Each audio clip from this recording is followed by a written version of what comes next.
வணக்கம். தமிழ்நாட்டில் ஜனாதிபதி ஆட்சி துணை இராணுவம் குவிக்கப்பட உள்ளது. வெளியான தகவலால் பரபரப்பு. நண்பர்களே, இந்த வீடியோவிற்கு ஒரே ஒரு லைக் மட்டும் சப்ஸ்கிரைப் பண்ணிருங்க. ஸ்டாலின் அவர்களது சதி திட்டத்தால் தற்பொழுது ஒட்டுமொத்த தமிழக மக்களும் நிலைமை மிக மோசமாக மாறப்போகிறது. 108 எம்எல்ஏக்களை கூண்டோடு விஜய் அவர்கள் ராஜினாமா செய்ய போகிறார். எனக்கு தனி பெரும்பான்மையான தொகுதிகளை மக்கள் கொடுத்தால் நிச்சயம் மக்களுக்காக நான் உழைப்பேன், இல்லை என்றால் ராஜினாமா செய்துவிட்டு ஆட்சியை வேறு யாரிடாவது கொடுத்து விடுங்கள், எதிர்க்கட்சியாக சிறப்பாக நான் செயல்படுவேன். ஆனால் இப்பொழுது என்னால் கூட்டணிகளிடம் சிக்கிக்கொண்டு ஒவ்வொரு நாளும் ஊழலில் சிக்குவதை விட மக்களுக்காக ஒரே நாளில் ராஜினாமா செய்துவிட்டு ஆட்சியை கலைத்துவிட்டு ஜனாதிபதியின் ஆட்சியை அமல்படுத்துவதை மிகவும் சிறப்பானதாக அமையும் என்றும் அரசியல் வட்டாரங்களில் கூறப்படுகிறது. சுமார் 4 முறை ஆளுநரை சந்தித்த விஜய் அவர்களுக்கு பதவி பிரமாணம் செய்ய முடியாது, தனி பெரும்பான்மையை கொண்டு வாருங்கள் என்று ஆளுநர் தெரிவித்துவிட்டார். தனி பெரும்பான்மையை ஏற்பாடு செய்து கையெழுத்தெல்லாம் சமர்ப்பித்து ஆளுநரிடம் கொடுத்த பிறகு புதிதாக டிடிவி தினகரன் அவர்கள் மன்னார்குடி எம்எல்ஏவை தற்பொழுது விலைக்கு வாங்கியிருப்பதாகவும் பேரம் பேசப்பட்டதாகவும் அது அவருடைய கையெழுத்தே கிடையாது, எம்எல்ஏ காமராஜ் அவர்கள் அந்தர்பல்ட்டி அடித்தார். ஒரே இரவில் ஒட்டுமொத்த முதல்வர் கனவும் சிதைத்து விட்டது. நீதிமன்றத்தின் அனுமதி இல்லாமல் இனி பதவி பிரமாணம் செய்து வைக்க முடியாது. அதுவரைக்கும் தமிழ்நாட்டில் ஜனாதிபதியின் ஆட்சிதான். எப்படி ஸ்டாலின் அவர்கள் கூட்டணியில் இருக்கின்ற கட்சிகளை நீங்கள் விஜய்க்கு ஆதரவுகளை கொடுங்கள், ஆனாலும் அவரால் முதல்வராக பொறுப்பேற்க முடியாது. சின்ன பையனிடம் முதல்வர் கனவு என்பது மிகப்பெரிய ஒரு சிக்கலான காரியம். தமிழக மக்கள் அனுபவம் இல்லாதவரிடம் கொடுத்தால் தமிழ்நாட்டின் நிலைமையை பாதுகாக்க முடியாது என்று தமிழக மக்கள் திமுகவிற்கு வாய்ப்புகளை வழங்குவதற்கான ஒரு சூழல் உருவாகும். அப்பொழுது நமது ஆட்டத்தை ஆரம்பிக்கலாம் என்ற ஸ்டாலின் அவர்களது திட்டம் தற்பொழுது விஜய் அவர்களுக்கு நன்றாகவே தெரிந்துவிட்டது. இதனால்தான் 108 எம்எல்ஏக்களை கூண்டோடு ராஜினாமா செய்வோம், தமிழ்நாட்டில் மீண்டும் எலெக்ஷன் நடக்கட்டும், 118 தொகுதிகளுக்கு மேலாக தனக்கு மக்கள் ஆதரவுகளை கொடுத்தால் நிச்சயமாக ஆட்சியை யாருடனும் கை கட்டாமல் மக்களுடன் மட்டுமே தலைவணங்கி ஆட்சியை சிறப்பாக நடத்துவோம் என்ற முடிவிற்கும் விஜய் அவர்கள் வந்துள்ளார். சரி, இதனால் தமிழ்நாட்டில் என்ன நடக்கும்? முதலில் ஆளுநர் அவர்கள் ஏற்கனவே கடந்த ஆட்சியை டிஸ்மிஸ் செய்துவிட்டார், அதாவது கலைத்துவிட்டார். தற்பொழுது அடுத்த கட்டமாக மே 10ஆம் தேதி, அதாவது மே 10ஆம் தேதி முழுமையான ஆதரவை விஜய் அவர்கள் கொடுக்கவில்லை என்றால் 11ஆம் தேதி முழுவதும் ஆளுநர் எடுக்கக்கூடிய நடவடிக்கை தான் ஏற்படும். இரண்டாவதாக ஆளுநர் என்ன கூறுவார் என்பதை வரிசையாக நாம் பார்க்கும் பொழுது, விஜய் அவரிடம் தனி பெரும்பான்மை இல்லாத காரணத்தினால் அதிமுக திமுகவிடம் உரிமை கோருவதற்கான அழைப்பிதழ்களை கேட்பார்கள். அவரிடமும் தனி பெரும்பான்மை இல்லை என்ற ஒரு சூழல் உருவாகினால் ஜனாதிபதிக்கு ஆளுநர் கடிதங்களை அனுப்புவார். தமிழ்நாட்டில் நேரடியாக ஜனாதிபதியின் ஆட்சி அமல்படுத்தப்படும். அடுத்த 6 மாதங்கள் அல்லது 1 வருடங்கள் ஏதேனும் ஒன்று நிச்சயம் நடக்கும்.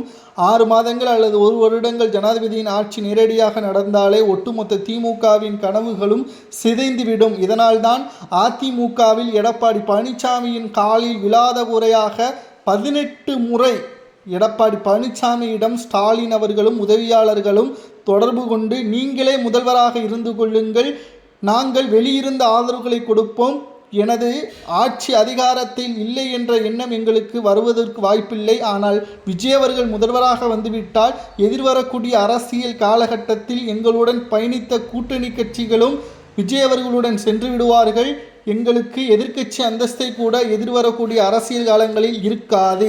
ஏனென்றால் 2016ஆம் ஆண்டு அதிமுக எந்த ஒரு கூட்டணியும் இல்லாமல் தனித்து போட்டியிட்டு ஆளும் கட்சியாக தனி பெரும்பான்மையுடன் வந்தது. ஆனால் திமுகவின் அரசியல் வரலாற்றை எடுத்து பார்க்கும் பொழுது ஸ்டாலின் அவர்களாலோ கலைஞர் அவர்களாலோ தனி பெரும்பான்மையை தனித்து போட்டியிட்டு அமைக்க முடியவில்லை. அவர்களுக்கு உதவியாக 20 ஆண்டுகளாக காங்கிரஸ் கூடவே இருந்தது, கம்யூனிஸ்ட் விசிகாவும் கூடவே இருந்தது. ஆனால் 20 ஆண்டுகள் பயணித்த காங்கிரஸே ஒரே இரவில் விஜய் அவர்களுக்கு அந்தர்பல்ட்டி அடித்திருப்பது தான் ஸ்டாலின் அவர்களால் மிகப்பெரிய ஒரு மன உளைச்சலுக்கு ஆளாகிவிட்டார். இதனால் துரோகிகளிடம் காலில் விழுவதை விட எதிரியிடம் காலில் விழுந்து நீங்களே முதல்வராக இருந்து கொள்ளுங்கள், நான் துணை முதல்வராகவோ எதிர்க்கட்சி தலைவராகவோ நாங்கள் இருந்து கொள்கிறோம் என்ற டீலிங்கை நடத்தியுள்ளார் ஸ்டாலின் அவர்கள் என்ற தகவலும் தற்பொழுது கிடைக்கப்பெற்றுள்ளது. தமிழக அரசியல் களம் எதிர்பாராத பல திருப்பங்களுடன் ஒவ்வொரு நாளும் பயணித்து கொண்டிருக்கக்கூடிய நிலையில் தற்பொழுது புதுச்சேரியில் இருந்து அதிமுகவின் எம்எல்ஏக்கள் ஆலோசனை கூட்டம் முடிந்து தமிழகத்திற்கு வந்துள்ளனர். மேலும் 10ஆம் தேதி வரை விஜய் அவர்களுக்கான வாய்ப்புகள் அமையும்.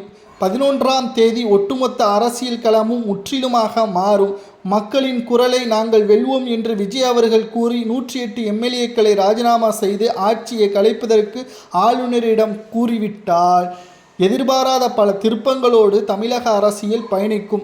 விஜய் அவர்களுக்கு இவ்வளவு நெருக்கடியை கொடுப்பது யார் என்று பார்க்கும் பொழுது நிச்சயம் அது ஸ்டாலினாகத்தான் இருக்கும். ஏனென்றால் நாங்கள் விஜயை முதல்வராக பொறுப்பேற்ப வைப்பதற்கு எந்த ஒரு இடையூறும் இல்லை என்று கூறுகின்ற ஸ்டாலின் அவர்கள் விஜய் முதல்வராகவே இருக்கட்டும், நாங்கள் வெளியே இருந்து ஆதரவுகளை கொடுப்போம், மக்களுக்கு ஏதேனும் தீங்கு விளைவிக்கக்கூடிய வகையில் விஜய் அவர்கள் அறிக்கை விட்டால் நாங்கள் அதை எதிர்த்து குரல் கொடுப்போம் என்று கூறினால் ஸ்டாலின் பெரிய மனிதன், ஸ்டாலின் முதன்மையான கட்சியின் தலைவராக மக்கள் அவரை அங்கீகரிப்பார்கள்.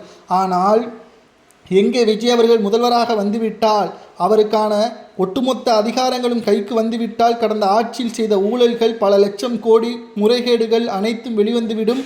இதனால் கூண்டோடு திமுகவின் அமைச்சர்கள் சிறைக்கு சென்று விடுவார்களோ என்ற ஒரு அச்சமும் தற்பொழுது ஸ்டாலின் அவர்களுக்கு வந்துவிட்டது. இதனால் தான் ஸ்டாலின் அவர்கள் விஜய் அவர்களை அலைக்கழித்து நேற்று இரவு கூட எல்லாமே முடிந்து விட்டது, விஜய் அவர்கள் மகிழ்ச்சியாக செய்தியாளர்களை சந்திக்கலாம் என்ற ஒரு தகவலும் நமக்கு கிடைக்கப்பெற்றது. ஆனால் இரவோடு இரவாக டிடிவி தினகரன் அவர்கள் கொடுத்த ஒரே பேட்டி தான் ஒட்டுமொத்த அரசியல் வாழ்க்கையும் விஜய் அவர்கள் அதிர்ச்சியடையக்கூடிய வகையில் மாறிவிட்டது. தற்பொழுது ஆளுநர் அவர்கள் கூறுகின்ற ஒரே வார்த்தை, பதவி பிரமாணம் செய்து வைத்து விடுவேன் என்று கூறிவிட்டால் பிரச்சனை இல்லை, நீதிமன்றத்தை தான் நாட வேண்டும் என்று கூறிவிட்டால் நிச்சயம் தமிழ்நாட்டில் ஜனாதிபதியின் ஆட்சி அமலுக்கு வரும். துணை இராணுவம் சென்னை முழுவதும் குவிக்கப்படும். இது தமிழ்நாடை மிகப்பெரிய அளவில் ஒரு சிக்கலான, விஜயைத்தானே நாங்கள் முதல்வராக தேர்வு செய்து வாக்களித்தோம், பிறகு எதற்கு இவ்வாறான அலக்களிக்கக்கூடிய ஒரு நிகழ்வுகளை ஏற்படுத்துகிறீர்கள் என்ற ஒட்டுமொத்த மக்களின் கோபமும் திமுகவின் பக்கம் சாயும். இதனால் வரக்கூடிய எதிர்கால அரசியலில் தாவேக ஆளும் கட்சியாகவோ எதிர்கட்சியாகவோ மாறலாம். அதே சமயம் அதிமுகவும் ஆளும் கட்சியாகவும் எதிர்கட்சியாகவும் மாறலாம். ஆனால் திமுக கூட்டத்தில் ஒரு கட்சியாகத்தான் அமையும். கூட்டணியில் திமுகவை தேடி எந்த ஒரு கட்சியும் வராது. திமுக தான் பிற கட்சிகளுடன் கூட்டணியே தேடி செல்லக்கூடிய ஒரு சூழலும் உருவாகும் என்ற அரசியல் களம்தான் தற்பொழுது சூடுபிடித்துள்ளது.